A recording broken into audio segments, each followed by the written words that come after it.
Muito boa tarde, são exatamente 11 horas e 59 minutos. Hoje, dia 27 de novembro de 2018, está começando a Estação Entrevista comigo, Carlos Roberto. E hoje temos a honra de receber aqui em nossos estúdios da TV Estação 26 o candidato ao Senado Federal, João Pedro, pelo PPL. Seja muito bem-vindo, boa tarde ao Estação Entrevista comigo, Carlos Roberto. Carlos Roberto, muito obrigado à Rádio Estação 26. Esse programa Estação Entrevista está me dando a oportunidade, de conversar com o povo de Brasília, com a população de Brasília e expor as minhas propostas para o Senado, o candidato que sou pelo PPL, o candidato Partido Pátria Livre. O meu número é 544 e eu estou colocando meu nome à disposição dos eleitores para concorrer ao Senado nessas eleições. Estou na coligação apoiando o governador Ibanez, tá? E esperamos colaborar do Senado com o próximo governo do Distrito Federal. E eu estou à disposição do seu programa para qualquer esclarecimento, além, naturalmente, de pedir votos a todos os seus ouvintes, que são certamente pessoas muito atentas aos interesses da cidade. Muito bem, a Estação Entrevista tem o compromisso de levar você, eleitor, a sua escolha responsável no dia 7 de outubro. Para isso, estamos fazendo um bloco de entrevistas com candidatos a deputados distritais, federais, senadores e ao governo do Distrito Federal. A oportunidade é ampla para que todos busquem a democracia e no dia 7 façam a escolha responsável. João Pedro, gostaria de fazer a primeira pergunta, uma praxe no caso, para que os nossos telespectadores conheçam um pouco da sua história. Conta para os nossos amigos quem é o João Pedro. Olha, a minha história é política, né? Eu vou começar quando cheguei ao Distrito Federal na década de 80, participei de toda essa movimentação que reivindicava uma representação política para o Distrito Federal. Então, eu participo da vida política do Distrito Federal desde as primeiras eleições. Eu fui um dos fundadores do PDT aqui, né? Trabalhei pelo partido, conseguimos eleger aqui o nosso primeiro senador, que foi o Maurício Correia, que foi um excelente senador do Distrito Federal, constituinte, né? Depois ministro da Justiça e ministro do Supremo Tribunal Federal e presidente da Suprema Corte. Eu tenho muito orgulho de ter colaborado com a trajetória desse grande cidadão e de ajudá-lo a prestar os relevantes serviços ao Distrito Federal. Aqui chegando para atuar no Ministério Público como procurador do Trabalho, membro do Ministério Público do Trabalho. Fiz carreira no Ministério Público, fui presidente da Associação Nacional dos Procuradores do Trabalho, na época, Carlos, da Constituinte. Então, eu estava lá no Congresso Nacional, na época da Constituinte, como representante da minha categoria, dos procuradores do Trabalho e dos membros do Ministério Público da União como um todo.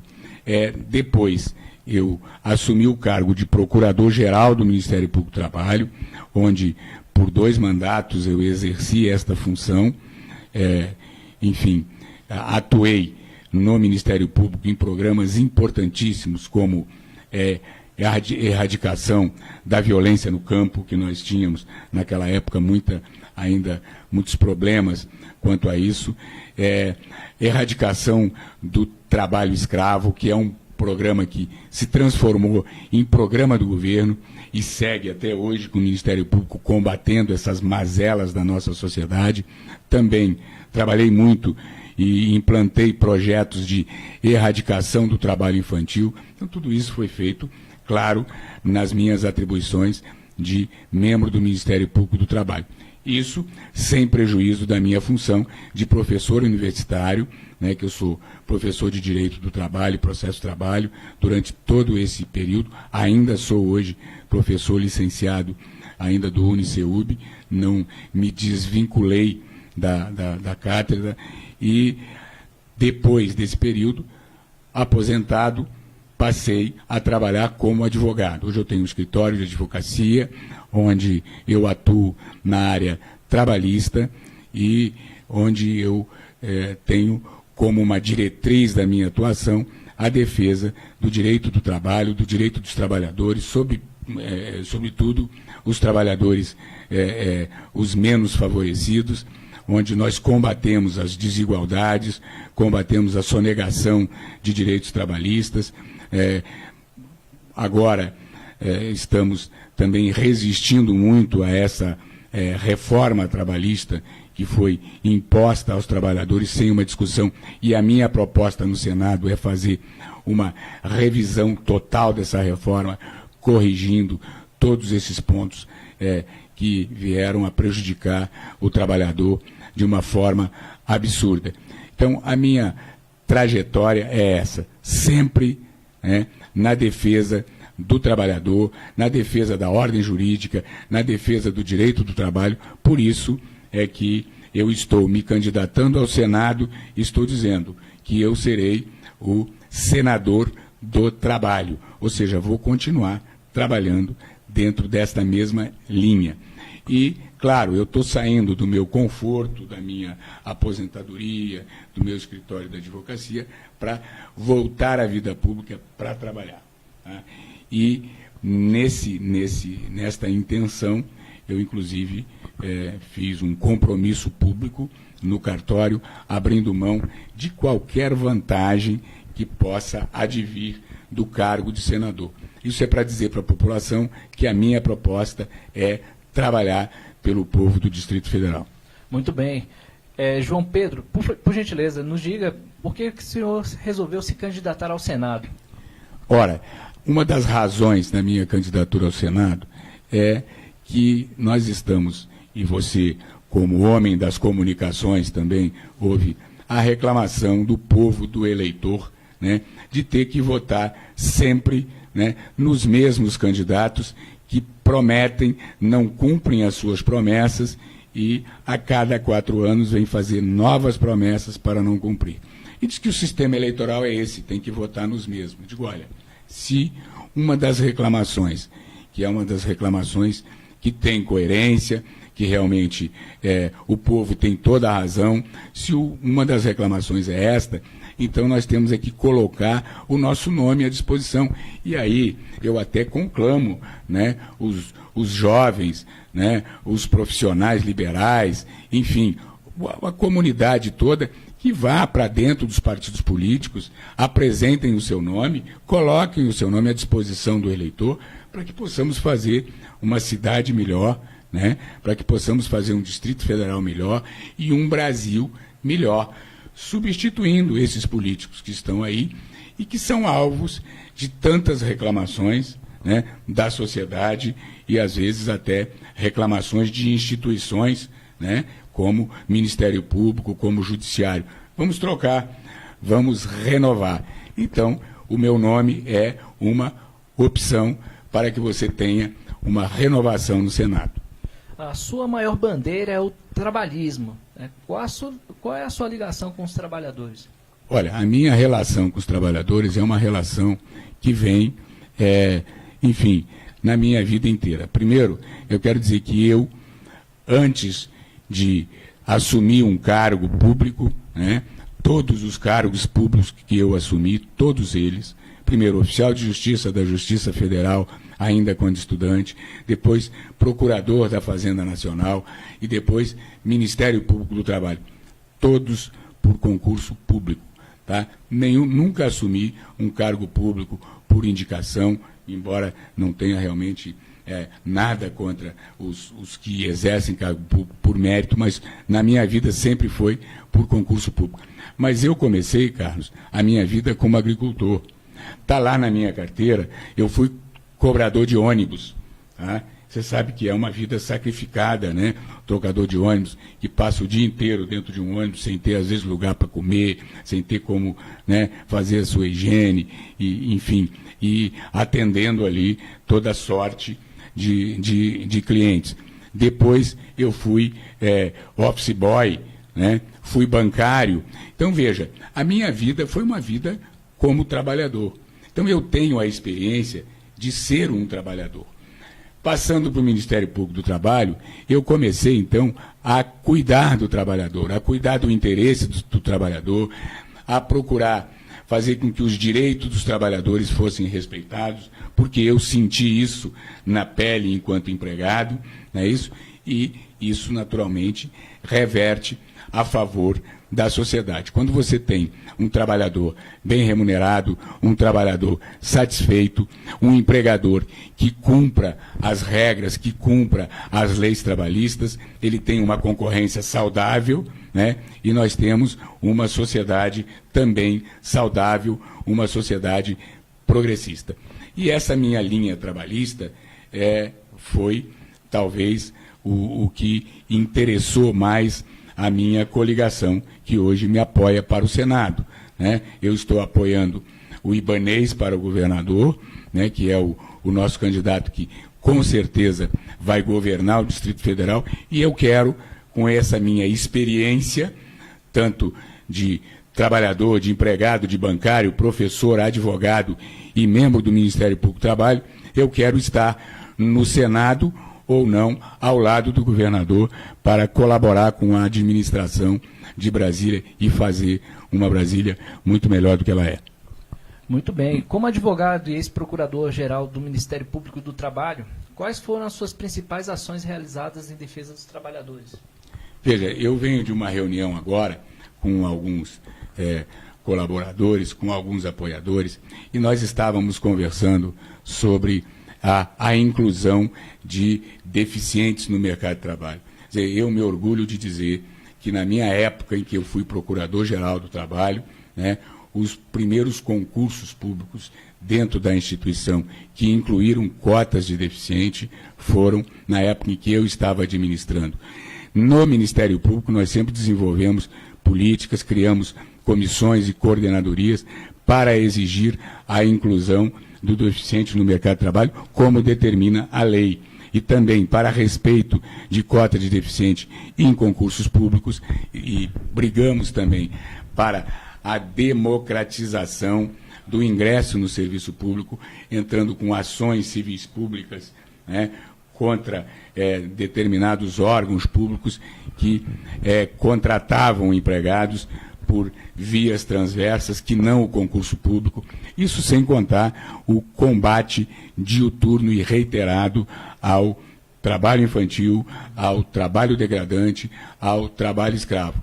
Isso sem contar com outras políticas públicas que o Ministério Público do Trabalho sempre esteve na frente. Então, nesta linha de trabalho que eu me conduzi durante toda a minha trajetória como servidor público e também como advogado, porque a linha do meu escritório de advocacia hoje, que é um escritório eminentemente trabalhista, é exatamente defender o trabalhador, a dignidade do trabalhador, o trabalho seguro. Por isso eu sou absolutamente contra a terceirização, eu me coloquei contra esta reforma trabalhista, essa terceirização aberta que permite terceirizar, mas não impõe uma responsabilidade subsidiária ou responsabilidade solidária àquele que se apropria da força de trabalho do empregado menos favorecido e menos qualificado. E eu pretendo, no Senado, continuar nessa trajetória e oferecer a minha experiência aos eleitores. Muito bem. Diante desse fato,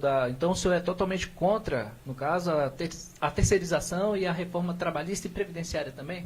Sim, olha, a reforma... Isso tem tirado o sono de muitos brasileiros, né? A reforma previdenciária, nós precisamos de fazer algumas reformas, mas precisamos de debates. Nessa reforma trabalhista, eu tenho, às vezes, relatado um fato que me deixou muito, muito triste com a nossa situação democrática.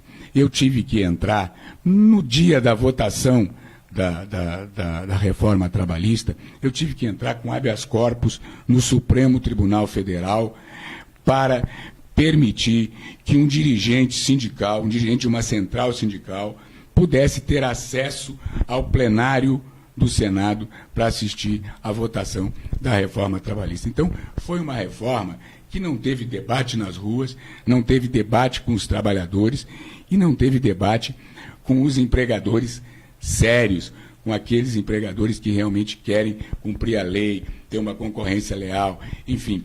esta reforma trabalhista foi um desastre, sobretudo na questão da terceirização. Agora você me pergunta, em relação à Previdência Social, qual é o meu receio? É que a Previdência Social sofra outra reforma, porque depois da Constituição de 88, ela sofreu várias, impondo prejuízos, mais encargos aos segurados, inclusive impondo encargos de recolhimento aos segurados que já estavam aposentados, que já tinham recebido da Previdência aquilo que foi prometido quando eles ingressaram no sistema. E olha, nós temos especialistas, Carlos, que dizem o seguinte: a Previdência, se não sofrer uma reforma, ela vai falir. E aí a gente consulta outros especialistas, tão especialistas quantos, tá? E com os mesmos números, assim, olha, não é verdade. A reforma trabalhista, a reforma previdenciária não é necessária, porque a Previdência Social é superavitária. Qual dos dois estão falando a verdade? Nós, como somos juristas, né, e claro que matemática, né, a matemática não mente, ela só pode ter um resultado. Então a minha proposta no Senado é convocar, tá, especialistas e fazer uma auditoria internacional independente na Previdência Social do Brasil. E aí, com esta radiografia, a gente leva o debate ao povo e diz, olha, a Previdência precisa de uma reforma neste ou naquele sentido. Agora, com mentira, com informações falsas, com meias informações, a reforma previdenciária não vai contar com o meu apoio se eu estiver no Senado. Muito bem, candidato, em relação ao movimento sindical, ele também foi enfraquecido com a retirada e flexibilização dos direitos dos trabalhadores. Como você vê a importância dessas entidades, como pretende contribuir, se eleito, com este público? Olha, o movimento sindical, ele sofreu nessa reforma trabalhista um duro baque. Nós estamos na pendência de uma reforma do sistema sindical há muito tempo. Essa reforma não acontece, evidente, por algumas resistências corporativas do próprio sindicato. Os sindicatos têm aí a sua culpa nessa história. Mas o que aconteceu de grave nessa reforma? Os sindicatos sempre foram subsidiados pelo imposto sindical. O imposto sindical era arrecadado pelo Estado.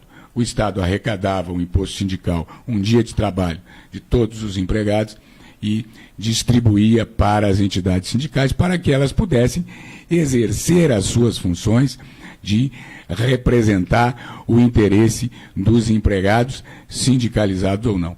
A partir do momento em que essa reforma retirou do sindicato esse meio de subsistência e não deu a eles uma outra via de subsistência, de manutenção dos seus das suas atribuições, para que eles pudessem fazer negociações coletivas, para que eles possam fazer cursos de capacitação, para que eles possam prestar a assistência devida aos seus filiados, ou aos seus assistidos, ou aos membros da sua categoria. Essa reforma acabou matando a representação sindical. E, ora, sem um representante legítimo, que seria o representante sindical, aquele que é extraído, que é da confiança dos empregados, né, nós não podemos ter uma negociação coletiva sadia e em condições de igualdade. E aí vem a reforma e diz, olha, daqui para frente vale o negociado sobre o legislado. Porque o que é o legislado? O legislado diz o seguinte, olha, o que é a lei? O empregado não pode receber menos do que o salário mínimo. Então eu tenho a lei me garantindo isso. O empregado não pode trabalhar, né, mais do que tantas horas por dia. O empregado não pode trabalhar em determinados lugares que não forem, né, com segurança garantida, contra a insalubridade, contra a periculosidade. Então eu tenho o patamar mínimo da lei. Aí vem o legislador e diz assim, olha, daqui para frente valerá o que os empregados negociarem. Se os empregados negociarem outro patamar, se a lei diz, olha, a jornada de trabalho é 8, mas se o empregador conseguir negociar com o empregado que a jornada é 10, né, ou que o salário é menor, enfim, se conseguir negociar patamares abaixo da lei, é esse que está valendo. Se negociar acima, tudo bem. ótimo, vamos ficar muito felizes. Mas, ora, se eu tenho a lei que dá o mínimo, a negociação só pode ser para melhor, jamais para piorar a situação do empregado.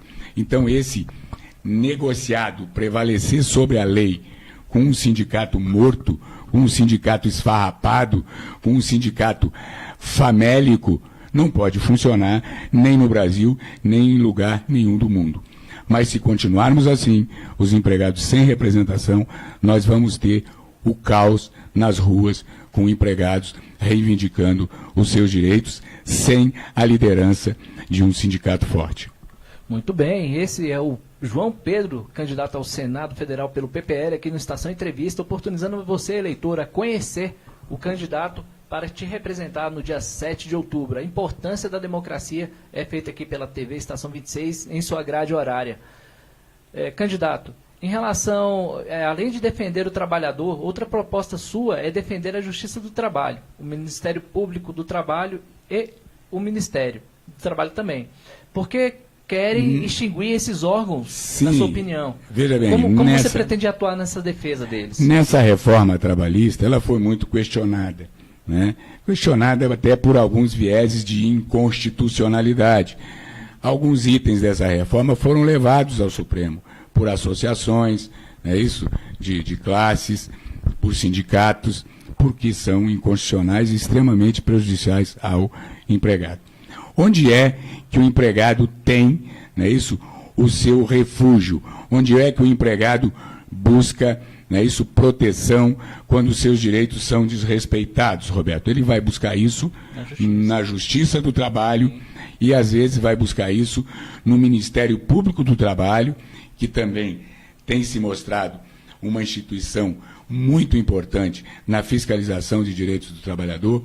E, ora, a partir do momento em que esta reforma trabalhista, que veio de um governo ilegítimo e sem discussão, a partir do momento que ela, muito obrigado, que ela começa a ser discutida, né, e colocada em xeque na Justiça do Trabalho, a primeira reação dos reacionários que impuseram esta reforma é enfraquecer essas instituições. Aí o ataque é da Justiça do Trabalho, do Ministério Público do Trabalho, e temos um candidato aí, felizmente ele não vai ganhar, né, porque ele está lá embaixo nas pesquisas, que diz, se eleito for, ele vai extinguir o Ministério do Trabalho. Ora, o Ministério do Trabalho é onde o empregado deve ser o braço do governo para proteger o empregado. Se eu extinguir o Ministério do Trabalho, onde é que o empregado vai se socorrer? Onde é que nós vamos colocar os órgãos de fiscalização do trabalho, os auditores do trabalho? Auditoria e fiscalização do trabalho não é apenas, né, um programa, um projeto, uma instituição de governo, é uma instituição do Estado brasileiro. O Brasil tem compromissos, né, no âmbito internacional, com a Organização Internacional do Trabalho, de manter uma fiscalização operante e efetiva. Ora, eu vou extinguir o Ministério do Trabalho e vou colocar, né, a fiscalização dos recolhimentos do Fundo de Garantia e do Fundo de Amparo ao Trabalhador, que é dinheiro do trabalhador para ser aplicado em obras de saneamento, em obras de construção de casas populares, para gerar emprego, para aumentar o número de residência para as populações mais pobres. Como é que eu vou fiscalizar esses fundos, como é que eu vou fiscalizar esses recursos sem o Ministério do Trabalho? Muito bem. Esse é o João Pedro, candidato ao Senado pelo Distrito Federal, pelo PPL. Em relação a outras pastas aqui do Distrito Federal, senador, nossa saúde está definhando. Quais são suas propostas no Senado para melhorar a saúde do Distrito Federal? Veja bem, no Senado, o papel do senador é representar a sua unidade federativa. Claro que faremos todas as propostas que forem necessárias para colaborar com o governador para que ele possa gerir bem a saúde no Distrito Federal. No Senado, eu vou trabalhar, vou inclusive tentar fazer um bloco de parlamentares do Distrito Federal, independente de partido, porque os parlamentares vão lá para a Câmara e para o Senado e começam a dividir os seus esforços por causa de ideologia política. Nós faremos um bloco e nós seremos parlamentares para a defesa do povo do Distrito Federal. E lá nós vamos viabilizar recursos para a saúde, recursos para a segurança pública e recursos para a educação do Distrito Federal, que é uma cidade atípica e que tem a obrigação de acolher todos os brasileiros, servidores públicos que vêm de outros estados, autoridades do Distrito da União Federal que aqui habitam e que têm que conviver aqui para exercer as suas funções, e ainda representantes de estados estrangeiros com as suas famílias que têm que viver aqui. Então, Brasília tem que ser um exemplo na segurança, na saúde e na educação. Aliás, Brasília deveria ser e deverá ser, com o nosso próximo governo do governador Ibanez, um exemplo para irradiar para o Brasil inteiro. Muito bem. Em relação a isso, então, a sua proposta é unir tanto o Senado, a Câmara Federal e Distrital e o governo, um pacto por Brasília, seria isso?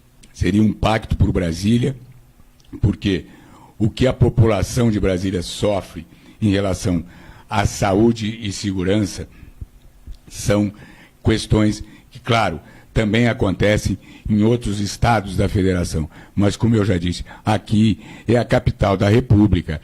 Nós recebemos aqui recursos da União, sim, recursos que vêm, né, de impostos dos brasileiros de todo o país, não é só daqui de Brasília.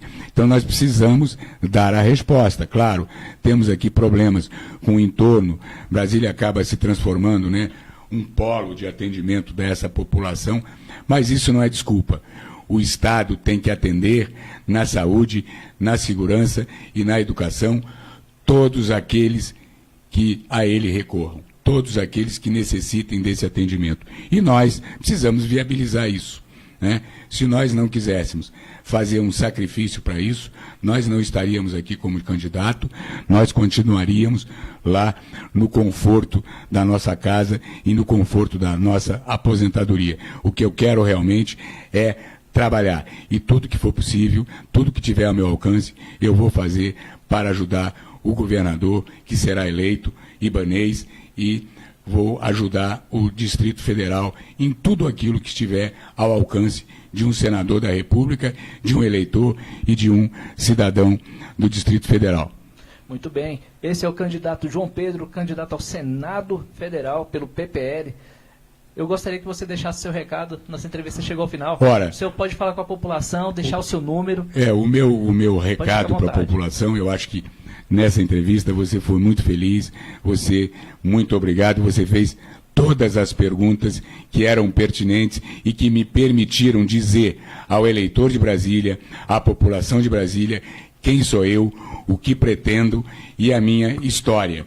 Então, daqui para frente, tá, eu pretendo, como senador da República, eu estou pedindo o seu voto nesta eleição, vou continuar trabalhando. Meu nome é João Pedro Ferraz, eu estou na coligação para eleger também o governador Ibanez e o meu número é 544.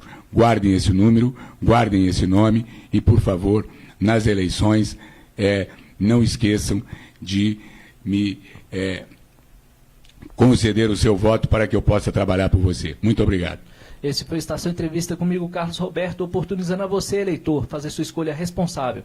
A entrevista vai ficar no nosso site www.redestação26.com.br e eu quero agradecer a Clarice Guilas, né, assessoria, porque ela oportunizou que o candidato pudesse vir aqui falar com a população do Distrito Federal. Fiquem com Deus e até daqui a pouco com mais uma Estação Entrevista com a Dara Campos, candidata a deputada distrital. Boa tarde a todos. Boa tarde a todos, muito obrigado.